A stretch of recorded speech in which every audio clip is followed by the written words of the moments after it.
안녕하세요. 오마이뉴스 이한기 기자입니다. 오늘은 하나의 주제를 자세하게 다루는 심층 탐구 시간입니다. 주제는 지난주에 예고 드린 대로 지구 열대화, 안토니오 구테우스 유엔 사무총장이 이런 얘기를 했다고 말씀드렸는데요. 지구 온난화 시대는 끝났다. 지구 열대화 시대가 도래했다. 이런 경고의 메시지를 얘기했습니다. 얼마나 지구가 심한 열병을 앓고 있는지 자세하게 들여다보도록 하겠습니다. 관장님 안녕하세요. 안녕하세요. 이정모입니다. 지구 열대화는 지난주 과학뉴스 시간에 다뤘던 주제인데요. 지난주에 얘기했던 걸 간단히 복습하고 자세한 설명을 들었으면 좋겠습니다. 우리가 지구 온난화 시대라고 했었잖아요. 예. 지구 온난화 따뜻한 건 좋은 건데 뭐 이러고 있었죠. 예. 근데 그게 뭐였냐면 우리가 산업화 이후에 지구가 조금씩 더워지다가 보니까 무려 최근에는 산업화 직전과 지금 비교하면 지구 평균 기온이 1.1도가 올라 있다. 이게 지구 온난화 시대였어요. 근데 이러다가 2도가 돼버린 순간 지구는 걷잡을 수 없이 뜨거워질 것이다. 그러니까 2도까지는 우리가 변하면 되는데 2도까지 왜 변하면 2도까지 온도가 천천히 올라요. 근데 2도가 되면 확 오르거든요. 2도가 되면 여기가 변곡점이에요. 왜냐하면 이때 빙하가 엄청나게 많이 녹죠. 그러니까 지금은 햇빛이 들어오면 빙하에 반사돼서 햇빛이 반사돼 나가는데 빙하가 줄어드니까 그대로 지구로 다 에너지가 들어오기 시작하는 거예요. 그러니까 2도까지 변하면 어떻게 뭐 된다. 그러니까 온도는 올라가겠지만 2도까지만 막자. 그러면 어때 더운 와중에도 우리가 살 거야라고 하고 있었어요. 근데 2도에서 막다가 실패하면 어떻게? 1.5도에서 막아야 되잖아라고 했던 거죠. 그래서 옛날에 과학자들이 처음에 1.5도 얘기할 때는 1.5도 못 막으면 2도까지 그만 가버리고 그냥 끝장날 거야라고 생각을 했었던 거예요. 근데 또 그 사이에 1.5도에 못 막는 건 그냥 딱 나와 버렸어요. 요번에 이제 뭐 IPCC 결과물 보니까 짧게 보면 앞으로 5년? 5년이면 1.5도에 도달할 것 같고 길게 봐도 7, 8년이란 말이에요. 예상보다 빨라진 건가요? 아주 빨라진 거예요. 이게 뭐냐면 아무리 늦어도 올해 태어난 아이들이 초등학교에 갈 때는 이미 1.5도가 돌파되어 있는 거예요. 근데 1.5도가 돼도 이게 1.5 지금 1.1도인데 1.5도 뭐 지금 조금 더 더운 거겠지 했는데 1.1도 올랐고 최근에 작년 올해 돼 보니까 특히 올해 들어서는 이 올해 견디기 힘들 정도로 더워진 거죠. 그러니까 이거 지구 온난화가 아니라 글로벌 보일링 지구 열대화 시대다라고 하는 거예요. 근데 우리만 해도 그냥 여름엔 뜨겁고 여름에 35도까지 올라가고 겨울에 뭐 영하 15도까지 떨어지고 그랬잖아요. 근데 유럽 사람들은 엄청나게 큰 충격이에요. 유럽은 우리는 더울 때 덥고 추울 때 추웠는데 그 사람들이 차이가 작아요. 추울 때 많이 안 춥고 많이 안 뜨거웠는데 이제는 유럽이 우리보다 더 뜨거워요. 추울 때 더 춥고 홍수가도 더 나고 여름엔 더 뜨거운 거예요. 40도까지 올라와서 며칠씩 막 돼버리고 뭐 10,000명이 뜨겁기 열 때문에 돌아가시고 그러잖아요. 올해 여름에 들어서 유럽에서 뭐 10,000명이 죽었어요. 열사병으로. 그러니까 이쯤 오니까 이 사람들은 우리보다 더 큰 충격을 받았죠. 그렇죠. 우리는 그나마 집집마다 에어컨이 있고 어디 가나 다 있잖아요. 근데 유럽에는 에어컨 없는 데가 많거든요.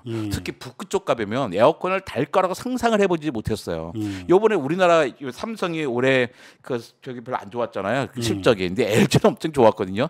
왜 LG가 좋았어요? 가전 제품으로 대성공을 이뤘습니다. 그 중에 하나가 에어컨이죠. 왜? 전 세계 너무 뜨거워지고 있어요. 근데 에어컨의 그 시장 점유율이 가장 높은 회사가 대한민국 LG거든요. 그렇죠. 그래서 결과적으로 한 부분 잘 되기도 했지만 그만큼 세계가 더 어렵고 더워진 시대가 된 거란 겁니다. 지난주에도 말씀을 드렸지만 세계 기상기구 WMO에서 올해 7월이 관측 사상 가장 더운 달로 기록될 전망이라고 밝혔는데요. 사실 기록이 됐죠. 근데 더 암울한 건 뭐냐면 이 같은 7월에 사상 최고로 더운 달이라는 기록이 예외 상황이 아니라 이 기록이 조만간 계속 갱신될 것 같다라는 게 굉장히 우울한 전망이네요. 그렇죠. 그러니까 올해 6월이 그러니까 우리가 기후 측정한 이후에 가장 더운 6월일 거라고 생각을 해요. 근데 또 올해 7월은 기후 측정한 이유가 아니라 최근 12만 년 가운데 가장 더운 날이라고 합니다. 그러니까 다른 증거들 찾는 거죠. 기후 측정에서 평균 기온 17도를 돌파했고요. 이산화탄소가 424 ppm을 돌파했어요. 제가 2003년에 귀국했을 때만 해도 서울시청 앞에와 350이라고 엄청나게 큰 숫자가 있었어요. 나 그때 뭔지 몰랐거든요. 이산화탄소 농도를 350 ppm에서 막아보자고 한 거예요. 그런데 작년에 이미 420 ppm을 넘어섰고 올해는 424 ppm이 된 거예요. 350이 목표였는데 424가 됐으니까 74가 넘어간 거잖아요. 제가 불과 귀국해서 20년밖에 안 된 일에 사이에 이런 일이 일어난 겁니다. 아까 말씀하셨잖아요. 이 같은 7월 교육이 예외로 남을 것 같지 않다고 말씀했잖아요. 올해 저 초등학교 2학년이 2022년에 초등학교 간 아이들이에요. 저 작년에 초등학교 갔는데, 그러니까 2015년에 태어난 아이입니다. 2015년에 태어나서 2021년까지 7년을 살다가 2022년에 학교를 갔어요. 근데 얘네들을 보면요, 걔네가 살았던 2015, 16, 17, 18, 19, 20, 21년은 호모사피엔스가 등장한 이후에 가장 뜨거운 7년이었어요. 그러니까 우리 막 비로소 쟤네들 너무 힘들어 뜨거운 7년이었어. 근데 그 중에 3년은 그 뭐 마스크 살다가 학교 간 애들이거든요. 우리 어서 초등학교 1학년, 2학년만 꼭 껴안아줘야 돼. 너무 불쌍한 애들이에요. 근데 우리가 딱 보면 쟤네들이 살았던 7년은 저 친구들의 인생에서 우리 호모사피엔스 인생에서 가장 뜨거운 7년이지만 저 친구들의 입장에서 보면요, 가장 자기 인생에서 시원한 7년일 수가 있어요. 아니나 다를까 작년에 2022년까지 합치면요, 가장 인생이 뜨거운 8년이었습니다. 바로 이 얘기예요. WMO가 얘기하는 게 지금의 7월의 기억이 이제 가장 예외로 남은 게 아니라 앞으로 점점 더워질 수밖에 없다는 거죠. 그러면 사실 미래를 놓고 보면 지금이 가장 시원한 달일 수도 있는. 그렇죠. 그러니까 이 얘기한 거 아주 좀. 야, 오늘 막 덥다지 마. 아이러니. 올해가 우리 사는 동안에 제일 시원한 해야라고 이야기했던 상황이 돼버린 거예요. 오늘이 내가 가장 젊은 날이듯이. 그거는 뭐 기쁜 건데 어쨌든 오늘이 가장 그 시원한 여름이라는 거는 참 이 더위가 참 아이러니하네요. 아까 온도 얘기를 산업화 시대에서 지금까지 한 1.1도가 올랐는데 지금 1.1도 오르는 게 지금 급속도로 빨라졌다는 말씀하셨는데 사람 인체로 비유하자면 36.5도인가요? 거기에서 37.5도 정도 1도 올라가는 거는 그럭저럭 견딜만하고 38도대가 돼도 생명에 위협을 주진 않지만 39도부터 빨간불이 켜지고 40도가 넘어가면 초비상이잖아요. 뭐 아이는 특히 더 그렇고요. 그래서 그 골든 타임을 확보하지 않으면 사망에 이르는 경우들이 있지 않습니까? 근데 지구의 온도도 그렇게 뭐 1도가 올라가는 이 문제가 아니라 그 올라간 온도에서 1도가 더 올라간다는 건 과거 1도 올라간 거랑은 또 다른 의미인 거죠. 그러니까 뭐 지구는 사실 문제가 아니에요. 지구는 온도가 몇 도가 돼도 문제가 아니죠. 거기 살고 있는 생명이 문제죠. 생명 싹 사라져도 지구는 그대로 있고 다른 생명은 생길 거예요. 근데 사람의 입장에서 보면 뭐 다른 생명 찾지 말고 사람의 입장에서 보면 사람이 다른 장치 없이 온전히 그늘막이나 뭐 에어컨 이런 거 없이 온전히 자기 버틸 수 있는 온도가 35도라 그래요. 그런가요? 그러니까 우리 자기 체온보다 낮은 거죠. 우리는 36.5도나 되지만 바깥에 뭐 20 몇 도 때 좋아하다가 35도만 돼도 우리는 더 이상 견딜 수 없는 온도가 된 거예요. 이쯤 되면 뭐가 문제냐면 이제는 뭐 지구 막 더워지고 막 기후 문제 있어. 이걸 당장 놔두고서 당장 문제가 뭐냐면 과연 이 세상이 돌아갈 수 있겠는가 하는 거예요. 그러니까 여름에 공사가 진행될 수가 있겠는가라는 거죠. 건물을 질 수 있겠는가? 과연 우리가 아스팔트를 계속 유지할 수 있겠는가요? 이 아스팔트 너무 뜨거운 거예요. 그러니까 높겠네요. 그렇죠. 프랑스가 문제가 뭐냐면 뭐 40도가 넘어가는 날이 계속 되고 나니까 아스팔트의 열이 너무 뜨거운 거예요.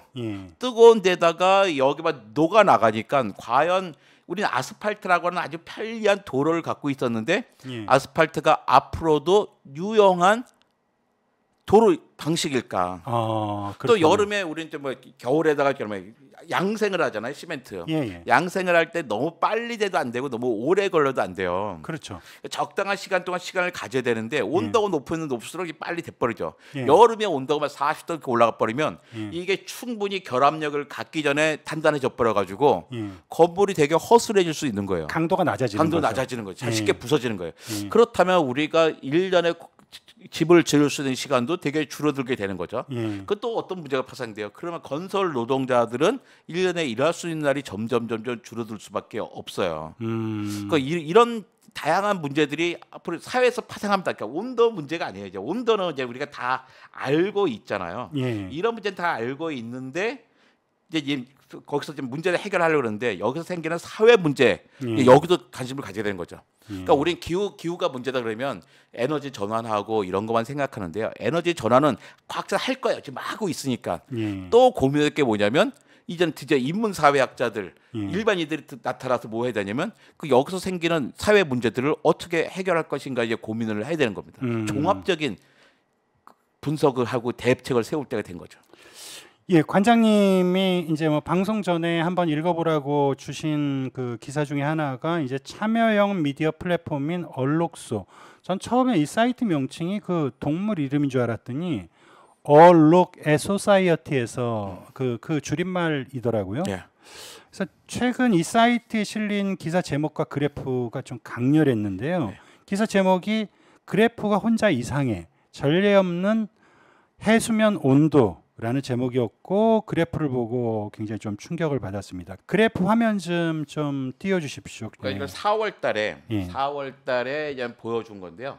저기 보면 왜 파란 글씨로 1981년부터 2011년까지 돼 있잖아요. 그러니까 남이 60도와 북위 60도의 해수면의 평균 온도를 본 거예요. 그러니까 아래 보면 1, 2, 3, 4, 5, 6, 7, 8, 9, 10, 11가 달이에요. 1월달에서 점점 올라가다가 4월달쯤 올라오면 다시 꺾이고. 그런데 그 평균 온도가 뭐냐면 20도에서 낮을 때는 0.25도 내리고 높을 때는 0.5도 조금 안 되게 올라간 거예요. 그러니까 보통 19.75도에서 20.5도 사이에서 오르락 내리락 했습니다. 지난해까지도 내렸는데 올해는 굉장히 높아졌네요. 작년보다 더 2020년 주황색이잖아요. 더 높은 애들도 있어요. 작년이 최고 높지는 않았던 거예요. 더웠지만 더 높은 애가 있었는데 올해가 4월 달까지의 2023년을 보면요. 일단 그 전에 볼 수 없었던 것만큼 많이 올랐죠. 그렇죠. 많이 오르면서 그 다음에 4자에 보면 딱 제가 하늘색 표시하는데 거기에 문제예요. 보통 그때 되면요 떨어집니다. 못 떨어지는데 이때는 어떻게 5월 달까지 계속 그 유지가 되고 있는 거예요. 이때 우리가 이제 알았죠. 올해부터는 어마어마한 그 엘니뇨가 오겠구나. 다음 지도를 볼게요. 그 보면 이게 작년 12월 31일의 온도예요. 그 태평양 한가운데가 파란색이잖아요. 진짜 빨간 게 열이 많은 거고 파란 게 좀 온도가 낮은 거죠. 평균보다 낮은 거예요. 그러니까 하얀 게 평균이라면 파란색 쪽은 평균은 낮은 거고 빨간색 쪽은 평균보다 높아지는 건데 작년은 해수면이 낮았어요. 온도가. 그러니까 라니냐였습니다. 라니냐라는 것은 더워지는 것까지 반대해야 되는 거죠. 그러니까 왔다 갔다 하는데 근데 올해 4월 달에 보면 다음 그래프예요. 올해 4월 달에 보면 빨간색으로 바뀌어 있어요. 이거 엘니뇨가 올해 오겠다고 생각을 했던 거죠. 그게 지난 4월 달까지 그래프였어요. 이번에 얼록소의 윤희정 기자께서 자기가 자치니까 그래프를 그리셨더라고요. 보면 북대양의 해수면 온도 절대값이 돼 있는데요. 여기서 보면 파란 그래프는 1981년 쪽이에요. 빨간 그래프는 올해 쪽입니다. 그러니까 그래프를 보고서 연도를 다 복잡하니까 너무 많으니까 색깔로 보면 주로 파란색 그래프는 어떻게 아래쪽에 있죠. 빨간색 쪽으로서 위쪽에 있는 거예요. 맨 위에 빨갛게 굵게 돼 있는 게 올해 그래프인 거죠. 올해 겁니다. 근데 보면 전체적으로 어쨌든 오르락 내리락 했어요. 20도를 기준으로 해서 밑에 뭐 0.5도 정도 아래로 오르락 내리락 한 게 가잖아요. 그죠? 그러다 한 240일쯤 됐을 때, 그러니까 한 8월, 9월쯤 되면 가장 높아지는 거예요. 대서양에서는 대서양의 평균 기온은. 그런데 올해 기온은 거기에서 벗어나서 한참 높아진 거예요. 평균 기온이 뭐 24도, 25도까지 올라가고 있잖아요. 그러니까 근데 저게 그런데 아노말리라고 해가지고 절대 오차가 있어요. 그 보시면 다음 그래프인데요. 여기서 보면 그 왼쪽에 0.0이 써 있잖아요. 0.0의 평균 기온이 1년에 그 해의 평균이에요. 그러니까 수십 년 동안의 평균이에요. 예. 그러니까 날짜에 0일째, 100일째, 200일, 300일째 했잖아요. 0.0으로 돼 있는 그렇죠. 그게 평균점인데 예. 그러니까 81년 지금 지금보다 30년, 40년 전 가면 지금보다 온도가 많이 낮았죠. 그렇죠.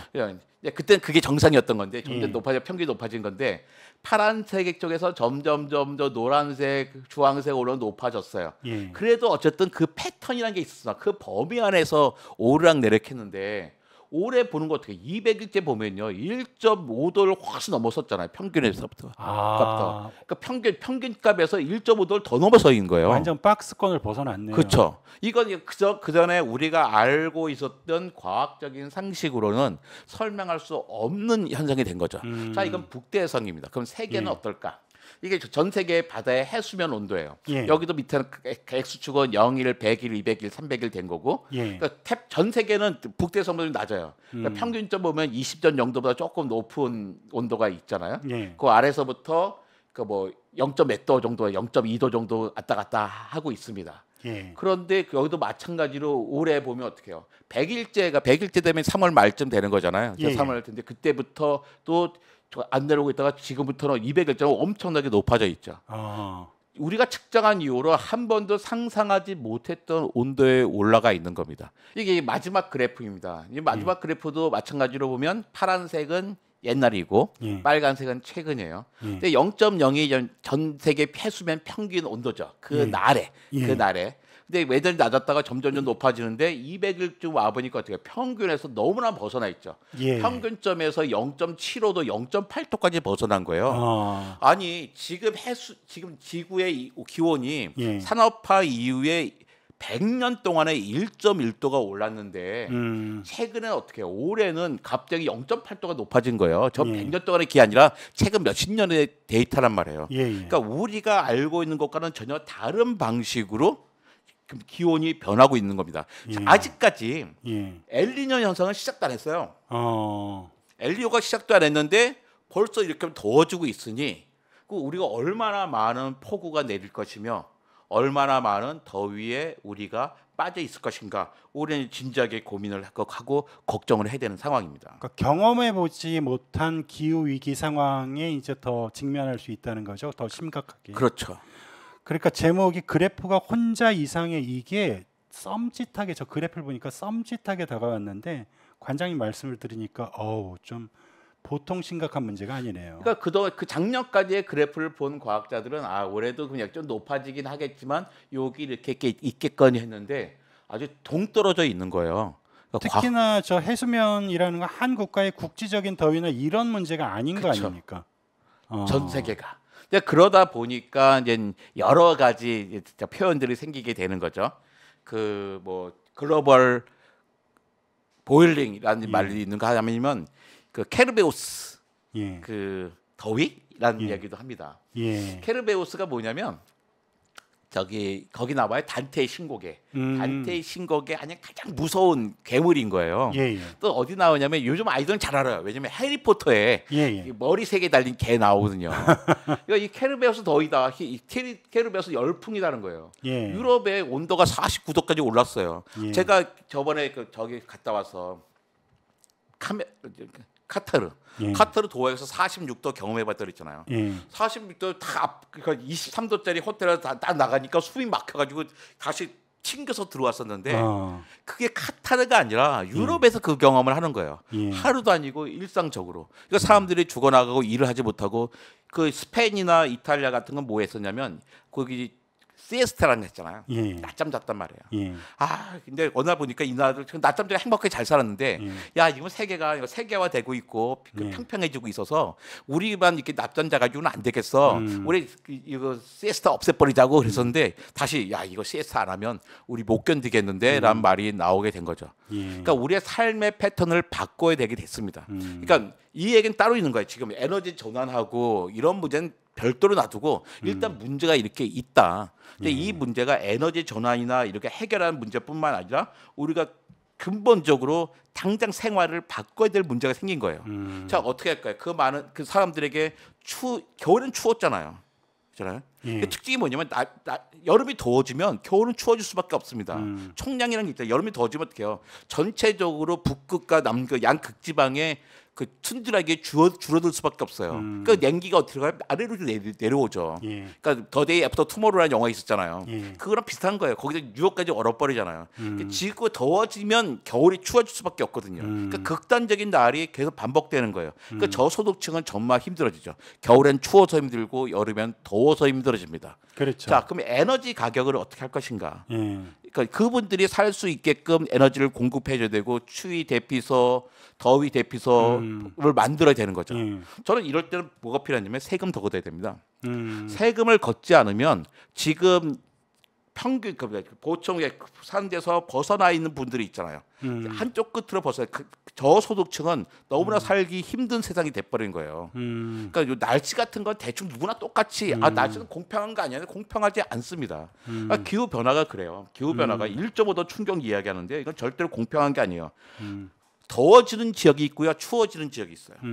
홍수나는 지역이 있고 가뭄 들은 지역이 있습니다. 한 지역에서도요 부자 나라가 있고 가난한 나라가 있고요. 그렇죠. 한 나라에서도 부자와 가난한 사람들 세대 간에 전혀 다른 차원의 문제가 생겨요. 자, 우리는 지금 태평성대에 살고 있습니다. 예. 생각해보세요. 제가 2월 달에 공무원 퇴직했어요. 퇴직할 때 중앙부처 공무원 갈 때 나이가 제일 많았어요. 왜냐하면 제가 63년생인데 63년생들은요 작년 말로 다 공로 연수 들어갔어요. 예. 근데 제가 이제 63년생 2월까지 했단 말이에요. 임기가 있어서 여기까지 한 거예요. 예. 그 얘기 뭐냐면 저는 전쟁 끝난 다음에 10년 후에 태어났단 말이에요. 예. 이 얘기 뭐냐면 대한민국 공무원 가운데 전쟁을 경험해 본 사람이 한 명도 없습니다. 그렇죠. 관장님 퇴직을 하셨으니까. 퇴직하고 10년 후에 태어난 거예요, 전혀. 그러니까 없는 거예요. 교육 공무원도 마찬가지예요. 우리는 태평성대에 살고 있는 거예요. 어떤 거냐면 할아버지, 아버지, 손자가 3대가 전쟁을 경험해 본 집이 대부분의 집이에요. 가정이에요. 가끔 가다가 저기 태극기 할아버지들이 야 니네가 전쟁을 알아 그러는데요. 그분들도 전쟁 몰라요. 전쟁 53년에 10살이었던 분은요 지금 만 83세예요. 전쟁을 철 들어서 경험한 사람들은 83세이기 때문에 그 모르는 거예요. 근데 우리 태평성대에 살고 있는데 앞으로도 그럴까요? 기후 문제는 모든 것에 영향을 주는데 보건의 문제, 환경의 문제, 에너지 문제뿐만 아니라 결정적 식량과 물입니다. 식량과 물의 문제가 지금 물 걱정 안 하잖아요. 우리 식량 걱정 안 하잖아요. 앞으로도 그럴까요? 기후 변화 때문에요. 식량과 물의 문제가 모든 문제에서 가장 닥친 1차원적인 문제가 될 겁니다. 우리는 그건 못 살 때 문제야. 우리는 상수도 잘 깔리 막 우리 문제가 아니었지만 결국 이게 문제가 될 수 있어요. 자, 그렇다면 기후적인 지역적인 차이가 생기면 어떻게 될까요? 저는 제일 걱정이 뭐냐면 1.5도가 올라서 2도가 올라서 아이고 더워 죽겠나가 아니에요. 더워서 살 수 있으면 에어컨 틀면 살 거예요. 근데 문제가 뭐냐면 식량과 물의 문제가 주 문제가 된다면 그건 생존의 문제니까요. 사방에 전쟁이 날 수 있습니다. 그렇죠. 지금은 젊은 세대가 세대들이 더워서 죽는 게 아니라 이 더위 때문에 사방에서 일어나는 크고 작은 전쟁 때문에 어쩌면 목숨을 잃지도 모른다는 얘기죠. 그러니까 1.5도 때 온도 올라서 죽는 사람들은 되게 오래 걸릴 거예요. 하지만 우리의 삶이 근본적으로 바뀔 겁니다. 그래서 1.5도가 넘기 1.5도를 막는 건 틀렸습니다. 틀린 거 다 알고 있어요. 과학자들이 인정했어요. 시간이 없어요. 하지만 1.5도 못 막는다고 망하지는 않을 것 같아요. 그새 과학과 기술이 발전해서 1.6도에 막든지 1.65도에 막든지 방법은 있을 것 같아요. 그래서 가만히 있으면 되고 엄청나게 많은 일들을 해야 되는 거죠. 근데 여기에 필요한 건요 기술이 아닙니다. 기후 변화를 극복하기 위한 기술의 95%는 이미 있어요. 기술의 문제가 아니라 의지의 문제입니다. 이 기술에다가 세금을 투여할 의지가 있냐는 거죠. 우리가 돈이 없는 나라가 아니잖아요. 돈을 쓰면 되는데 세금을 쓰려면 어떻게 해요? 법이 있어야 되는 거죠. 그래서 그냥 법을 만들어야 되는 거예요. 그러니까 가장 대표적인 게 우리를 힘들게 하는 미국의 인플레이션 감축 법안이 있잖아요. 미국도 아슬아슬하게 통과했죠. 상원에서 한 표 차이로 됐어요. 그렇죠. 근데 이 법은 우리나라 현대를 비롯해서 여러 가지 기업을 못 살게 굴고 있지만 사실은 미국엔 되게 좋은 법이에요. 미국의 젊은이들에게 많은 일자리를 만들고 있고 그 다음에 이산화탄소 감축량을 예상량을 2배로 늘리고 있거든요. 사실 우리에게 필요했던 겁니다. 그러니까 기후 위기 시대를 마련해서 저는 부모님들이 자식들에게 선생님이나 부모님들이 이런 얘기 안 했으면 좋겠어요. 야, 너 정치 있잖아. 그거 더러운 거야. 너 발 담글 생각도 하지 마. 이러면 안 돼요. 아이들을 잘 키워서요. 정치는 정치 시켜야 됩니다. 아이들에게 전문성도 키우고 착한 사람 만들어가지고 그들이 정치에 대해서 좋은 법 만들어서 지구하고 세계를 지키게 해야 되는 거죠. 우리가 뭐 따발총 갖고 세상 바꾸는 거 아니잖아요. 민주주의 갖고 살고 있으니까 좋은 정치인이 많이 나오길 바래요. 할 수 있습니다. 저는 이 지금의 자란 세대들이 이 문제 잘 알고 있기 때문에 한쪽에서는 기후 문제를 해결하는 정책을 만들고 한쪽에서 기술을 만들어서 같이 극복해 나가야 될 것 같아요. 이 관련해서 이제 그 기사를 보다가 좀 눈에 띄었던 얘기 중에 하나가 과학자나 전문가들이 이런 이상 기후가 티핑 포인트를 넘어서지 않을까 걱정하고 있습니다. 근데 티핑 포인트가 뭐 임계점 그런 뜻인가요? 임계점이죠. 2도입니다. 2도. 그게 2도라는 거죠. 2도가 넘어갈까 걱정. 2도 전에 막아야 되는 거예요. 그러니까 관장님이 계속 말씀하셨던 2도가 일단 티핑 포인트로 보는 2도가 돼버리면 우린 너무 늦은 게 아닐까라는 생각을 하는 거죠. 그리고 그때 극심한 변화는 우리의 상상을 초월할 수도 있다는 그렇죠. 변화가 이렇게 될 겁니다. 온도가 이렇게 1.5도까지 2도까지 이렇게 오르다가요. 2도가 된 순간 이렇게 올라갈 수 있어요. 그리고 아까 관장님도 말씀하셨던 것 중에 이게 비단 더워의 문제가 아니라 개인한테는 생존의 문제, 그 기후가 이렇게 너무 그 널뛰기를 하니까 오히려 이제 그 가난한 사람들이 거기서 더 고통을 받고 심지어 생명의 위협을 받고 국가 간의 분쟁이 더 촉발될 수도 있고 이런 것들이 온도 올라가는 것만큼이나 훨씬 더 위험하다라고 말씀하셨는데 한편으로 보면 우리가 이제 그 사회 안전망이란 얘기하지 않습니까? 복지 문제. 그러면 향후에 기후 복지, 기후 안전망 뭐 그런 개념들에 관한 것도 우리가 많이 고민을 해봐야겠네요. 고민을 해야 되는 거죠. 그러니까 기후 문제를 단순히 과학자, 기술자들이 남겨두면 되는 게 아닙니다. 여기서 파생되는 건 모든 곳에 문제가 있기 때문에 곳곳에서 문제를 해결해야죠. 그러니까 기후 근본적인 처방도 해야 돼요. 그래서 기후가 더 이상 안 오르기도 해야 되지만 이미 온도가 오르잖아요. 올랐잖아요. 오른 상태에서 우리는 살아야 되잖아요. 1.1도 올랐으면 1.1도 맞춰서 살고 1.5도에서 1.5도 맞춰서 사회 구조를 바꿔 나가야 되는 거죠. 그러니까 이게 과학과 기술만의 문제는 아니라는 겁니다. 이 극복을 해 나가는 데 있어서. 예, 알겠습니다. 그 세계 기상기구 사무총장이 올해 7월에 극한 더위는 기후 변화의 냉혹한 현실이자 미래의 예고편이라는 말을 했다고 그 말씀을 드렸었는데요. 그리고 이제 기후 행동은 사치가 아니라 필수. 그러니까 이제 생존의 문제라는 거죠.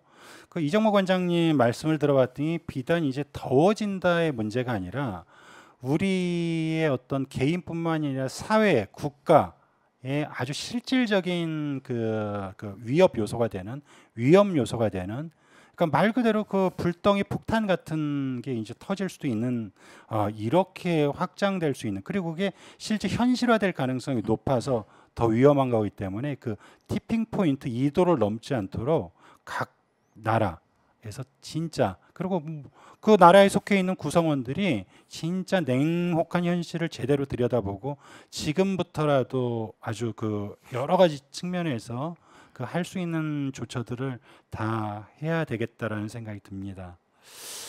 예, 그 심층 탐구는 이걸로 마무리를 하고요. 오늘의 추천책 두 권도 아주 흥미롭습니다. 그 매번 어떻게 이런 책들만 골라오시는지 제가 이제 경탄을 금치 못하는데 첫 번째 소개할 책은 삼국유사가 품은 식물 이야기. 삼국유사가 식물이랑 어떻게 이제 연결이 되는지 이제 지오북에서 올해 6월에 나온 그 책인데요. 저자는 안진흥이라는 분입니다. 그 제목부터가 아주 그 흥미롭고 뭔가 심상치가 않네요. 예, 지오북은 뭐 기본적으로 입도 이거 출판사 이름도 그렇지만 생태와 관련되는 책을 이제 많이 냅니다. 근데 거기 안지동 교수님은 사실 개인적으로는 몰라요. 근데 표지가 과학책답지 않게 너무나 이렇게 동양화풍에 막 저 꽃이 뭔지 아시겠어요? 저거 화투장에 있는 꽃 아닌가요? 네, 저는 이제 모란이라고 생각하고 있습니다. 그러니까 안지동 교수님은 벼생명공학에 관심이 많으신 분입니다. 그러니까 식물 유전학을 전공하셨고 미국 워싱턴 주립대학에서 교수로 근무하시면서 벼생명공학 연구를 참여하셨어요. 1995년에 귀국한 다음에는 포항공대에서 벼가 꽃피는 시기를 조절하는 현상을 규명하면서 벼 품종을 개발하는 연구를 하셨습니다. 또 보니까 벼 생명공학 관련해서 식물 분자 유전학의 근간이 되는 형질 전환 기술을 개발했다. 뭐 이 좀 약간 경제적 어렵네요. 전환 기술은 뭐냐면 그 바깥으로 드러나는 거 있잖아요. 예. 이렇게 뭐 예를 들어서 이거 줄기가 길냐 짧냐 예. 막 이런 거죠. 아. 겉모습이 바뀌어 표현형이 바뀌는 것을 연구하는 거죠. 표현형을 바뀌려면 어떻게 해요? 유전자가 바뀌어야 되는 거죠. 책 속에 보니까 옛 사람들의 상상력을 자극하고 역사 속의 또 다른 주인공으로 활약한 식물들이라고 이제 소개가 되어 있는데 왜 삼국유사하고 식물 이야기가 제목에 들어가 있는 건가요? 그러니까 첨단 과학을 하시는 분이 예. 역사 속에 등장하는 식물을 연구하게 된 계기가 학회였대요. 예. 그러니까 20여 년 전에 이제 필리핀에서 개최되는 국제 벽학회였어요. 그러니까 국제 벽학은 주로 필리핀에서 합니다. 거의 제일 유명한 데니까요. 예. 우리나라 통일부도 거기서 옛날에 했었거든요. 예. 특이하게도 거기 갔더니 다 과학자들이 논문을 발표하는데 역사학자가 논문이 하나가 있더라는 거예요. 예. 근데 보니까 예전에는 보통 벼농사가 7,000년에서 10,000년 전 사이에 동아시아 남부에서 예. 시작됐다고 알려져 있었는데 그 논문은 훨씬 더 뛰어넘어서 아니다. 13,000년 전에서 16,000년 전에 이미 벼농사가 시작됐다고 주장하고 있다는 거예요. 이때부터 과학학회에서 역사학자의 논문을 본 다음부터 이때부터 역사 식물학에 관심을 가지게 되셨대요. 근데 이 책은 이제 별을 벗어나서 별은 사람들이 별로 이렇게 좋아하는 식물이 아니에요. 먹기만 좋아하죠. 별을 벗어나서 한국 사람이 좋아할 만한 식물을 삼국유사에서 찾아 소개했어요. 그러니까 신단수, 마늘과 쑥 딱 보면 눈치가 와요. 어떤 게 있다. 목련과 개수나무, 대추나무, 마, 모란, 대나무, 소나무, 잣나무, 산수유, 갈대, 버드나무, 벼 등 제가 색깔 44종인데 책 보니까 45종으로 되어 있네요. 45종의 식물이 나옵니다. 선덕, 여왕과 모란이라고 하면 어떤 예화가 떠오르십니까? 글쎄요. 그런 거 우리 어릴 때 배웠잖아요. 당태종이 모란꽃을 보냈다 씨랑. 그때 그 그림을 보고선 그때 공주에게 아빠 왕이 야 공주야 이 꽃이 어떻느냐가 봤더니 그때 그 왕이 선덕여왕이 이 왕 됐으니까 덕만이죠. 그러니까 우리 드라마 때문에 알고 있는 그 덕만이가 그랬다는 거예요. 이 꽃은 비록 아름답긴 하지만 반드시 향기가 없을 겁니다. 아니 네가 그걸 어떻게 아느냐? 그러니까 아니 꽃을 그렸으나 나비와 벌을 그리지 않았기에 제가 소유자가 그렇게 생각하는 것이죠라고 말한 대목이 있어요. 그거 되게 우리 어릴 때부터 많이 봤던 얘기입니다. 근데 이 이야기는요 삼국 유사에도 나오고 삼국 사계도 나와요. 그러니까 얼마나 유명했던 두 책이 다른 거죠. 이 책을 이제 저자 안진홍 교수는 아주 재밌게 설명합니다. 이 책의 54쪽에 보면요 이렇게 설명해요. 꽃이 크고 화려하면 대개 향이 적다. 향이 없어도 곤충을 불러들이기에 충분하기 때문이다. 작거나 흰색 꽃들이 오히려 향이 강한 경우가 많다. 꽃을 크게 만들려면 에너지가 더 많이 들고 꽃에 짙은 색을 넣거나 향을 내는 것도 마찬가지 많은 광합성 산물을 필요로 한다. 따라서 크기, 색, 향 이 세 가지를 모두 가진 꽃은 찾기 힘들다. 그러니까 크기도 크고 색도 강하고 향도 강한 이 세 가지 다 갖춘 거는 없다라는 거죠. 그러면서 삼국유사와 식물학이 아주 이 책에서 흥미롭게 결합되어 있습니다. 재밌어요. 다 우리가 아는 식물인데 아는 식물이고 또 우리가 대충 다 들어본 역사 이야기. 삼국유사 워낙 유명하잖아요. 근데 그것이 연결되니까 이게 또 스토리텔링이 되는 거예요. 어디 가서 잘난 척하기 좋은. 특히 중년 남성들, 중년 여성들 등산 많이 가잖아요. 어디 가서 잘난 척하기 너무나 좋은 책입니다. 그거 보다가 이건 삼국유사에도 등장한 식물이야. 근데 뭐 이런 이야기가 있어. 그쵸. 이렇게 얘기하기 좋겠네. 거기에서 다뤄진 식물들은 지금도 다 현존하는 식물들이죠. 그렇죠. 다 있는 것만 있습니다. 아니 삼국시대랑 우리랑 뭐 크게 달라지지 않았습니다. 그렇죠. 다 있어. 식물은 그대로 다 있습니다. 그 제목 저는 아직까지 안 읽어봤지만 이제 제목이나 내용 이렇게 소개를 들으니까 역사와 과학의 교차점. 서로 이제 다른 장르의 음악을 결합시킨 게 이제 크로스오버라고 하는데 이제 주제 자체가 좀 크로스오버된 느낌이에요. 시줄 날줄 엮어놓은. 그래서 스토리가 좀 흥미로울 것 같아요. 단순한 식물 이야기는 아니죠. 그렇죠. 요즘은 저는 다 이렇게 과학이 곳곳에 빠져 들어가죠. 역사 특히 역사하기 위해서는 그 과학이 정말 필요합니다. 옛날에 정말로 그랬어? 어떻게 하는 거야? 예. 기후를 측정해야 되고 예. 뭐 그다음에 과연 그 왜 망했는가? 아니 정치 잘한 것들이 갑자기 다 망해요. 예. 보니까 주로 뭐가 강해냐면 기후가 강했습니다. 갑자기 가뭄이 들었든지 그렇죠. 이런 경우에요. 그러니까 아무리 정치를 잘해도 가뭄 앞에는 방법이 없어요. 가뭄이 들면 왕조가 망합니다. 예. 과학이 바탕이 되지 않고 역사가 존립할 수 없죠. 왜냐하면 뭐 굉장히 오래된 그때 살지 않았던 몇백 년 전, 몇천 년 전 것들을 이게 어떤 역사인지 당시 시대 상황을 알려면 연도도 측정해야 되고 여러 가지 것들이 있는데 그 과학적인 기술의 힘의 밑바탕이 있어야 되는 거죠. 그렇죠. 이 책도 읽는데 오래 걸리지 않습니다. 사진이 여태 보면요, 칼라가 좀 있잖아요. 칼라 사진이 많아요. 기본적인 단행본보다 책 사이즈도 약간 좀 작네요. 네. 근데 무려 45개의 식물이 예. 표현되어 있잖아요. 45개인데 250페이지니까 한 신문이 한 5페이지 정도예요. 5페이지니까 A4로만 치면 약간 A4 한 장 꽉 차서 정도의 분량이니까 예. 화장실에 놓고 보면 뭐 2달이면 충분히 2달도 안 걸릴 분량입니다. 예, 오늘 다룰 두 번째 책은 수상한 생선의 진짜로 해부하는 과학책. 이건 지금 아르테 출판사에서 올해 4월에 발간한 두 권짜리 책입니다. 이 책도 제목 자체가 굉장히 좀 심상치가 않아요. 그래서 처음에 저는 이제 수상한 생선이라를 생선이 물고기인 줄 알았더니 책 속에 봤더니 생물 선생의 줄임말이더라고요. 네, 그렇습니다. 관장님은 아셨어요? 저도 처음엔 몰랐어요. 근데 저 책 제목이 처음에 바다 생물을 다루고 있어요. 1권이. 예. 근데 2권은 육상 생물이거든요. 예. 아니, 그러니까 수상한 생선을 진짜로 해보는 과학책 1권 바다 생물이 이해가 되는데 갑자기 2권이 육상 생물이에요. 이거 뭐지? 이게 생선이야. 그랬죠. 육지에 생선이 있기도 그래. 그러니까 뭐 초등학생들이 흔히 요즘도 많이 쓰나 모르겠지만 이제 생파하면 생일 파티고 문상하면 나이 드신 분들은 이제 그 조문가는 문상인데 애들은 그 문화상품권 생파 때 선물 주는 건 문상을 주로 준다 뭐 네. 이런 식의 줄임말인데 요즘 뭐 50대까지도 많이 씁니다. 보니까 이 저자가 왜 이런 제목을 달았나 했더니 흥미로운 게 두 가지네요. 하나는 이제 전직 생물교사 출신이고 네. 현직 유튜버죠. 맞습니다. 그러니까 저도 생선인 줄 알았는데 알고 봤더니 전직 생물 선생님이었다가 예. 지금 과학 커뮤니케이터로 유튜브 채널 수상한 생선을 운영하십니다. 만나보신 적 있으신가요? 없어요. 특기가 생물 해보시더라고요. 그러니까 뭐 보니까 구독자가 45만 명, 예. 누적 조회수가 1억 3천회. 예. 편당 조회수가 85만 회라고 돼 있습니다. 아니 내가 모르는 분인데 어떻게 이렇게 유명하신지 몰랐어요. 편당 평균 조회가 85만 회면 엄청난 겁니다. 그렇죠. 인기가 너무 좋아가지고 영어와 일어 채널도 있습니다.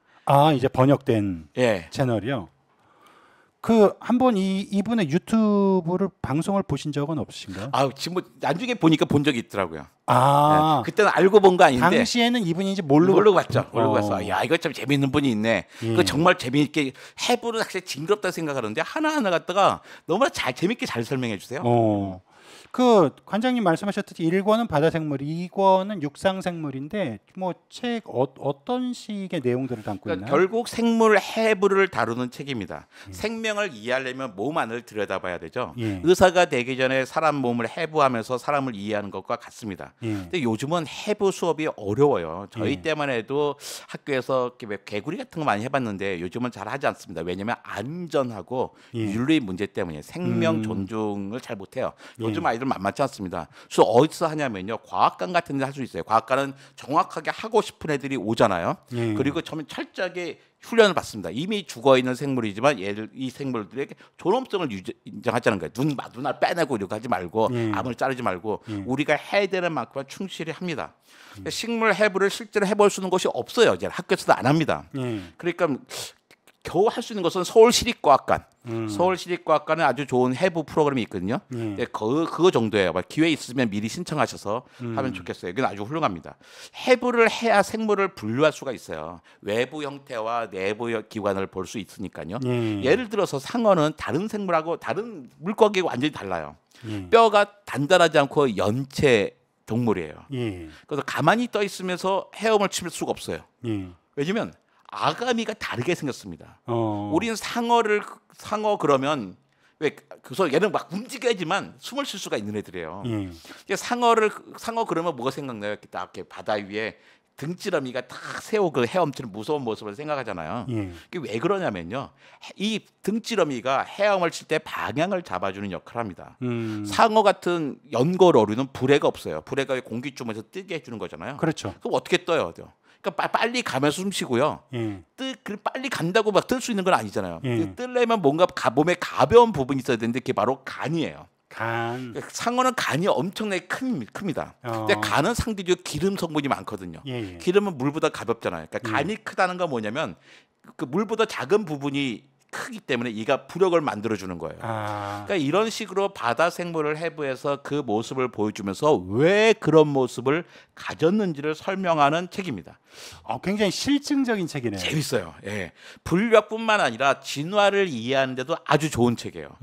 그래서인지 최재천 교수님이 추천사를 쓰셨는데요. 예. 추천사에 이런 대목이 있어요. 이분이 내 생물 선생님이었으면 내가 얼마나 훌륭한 생물학자가 될 수 있었을까 생각한다. 저도 동감입니다. 저도 이런 선생님 밑에서 배웠으면 정말 훌륭한 사람이 됐을 것 같아요. 근데 이미 늦었습니다. 하지만 이 책 수상한 생선의 진짜로 해보는 과학책도 보시고 예. 또 이분의 뭐 유튜브 채널도 보신다면 뭐 충분히 지금부터 쫓아갈 수 있습니다. 근데 방학이 다 끝나가잖아요. 예. 아이들과 멀리 가지 않더라도 시장에서 생선도요 다양하게 연거리로 경거리 많으니까 연거리로 뭐 저기 있잖아요. 가오리 같은 것들 사다가 멍게 이런 거 다 사다가 하나씩 해부해 보면서 이게 뭔지 보면서 하는 것도 하면 어떨까? 방학 마지막 프로그램으로 그런 생각이 들었습니다. 예, 해삼이나 멍게를 해부하면 뭐 이득이겠네요. 해부도 해서 공부도 그쵸? 하고 먹기도 하고 그죠. 예. 그 교사 생활을 하면서 과학에 흥미를 잃은 학생들을 많이 만났고 어떻게 하면 학생들에게 과학의 즐거움을 전할 것인가 이런 걸 고민했다는 대목이 눈길을 끌었습니다. 언제 한번 저희 이제 과학 프로그램이니까 네. 뭐 시간이나 기회가 닿으면 이 생선이라가 뭐 생물 선생님 네. 전직 생물 선생님 유튜버 이 분을 한번 요 스튜디오에 모시고 얘기를 들어 모시고 싶어요. 근데 이분이 너무 자기가 막 이렇게 센 데여서 우리 과연 나오줄까 하지 모르지만 제가 한번 네. 섭외를 해보겠습니다. 예, 저 만나 뵙고 싶습니다. 예, 한번 초대를 해볼 수 있도록 하겠습니다. 예, 오늘 과학인 이정모는 여기까지 하겠습니다. 다음 주 화요일은 8월 15일 뜻깊은 광복절입니다. 그런 만큼 저희도 과학인 이정모도 다음 주에는 쉬고 조국 해방을 기념하면서 쉬어야죠. 그 다음 주 화요일인 8월 22일에 찾아뵙겠습니다. 그 사이에 더위가 좀 한풀 많이 꺾였으면 좋겠습니다. 더욱더 건강에 유의하시고요. 8월 15일은 쉬고 8월 22일 2주 후에 뵙도록 하겠습니다. 고맙습니다. 감사합니다.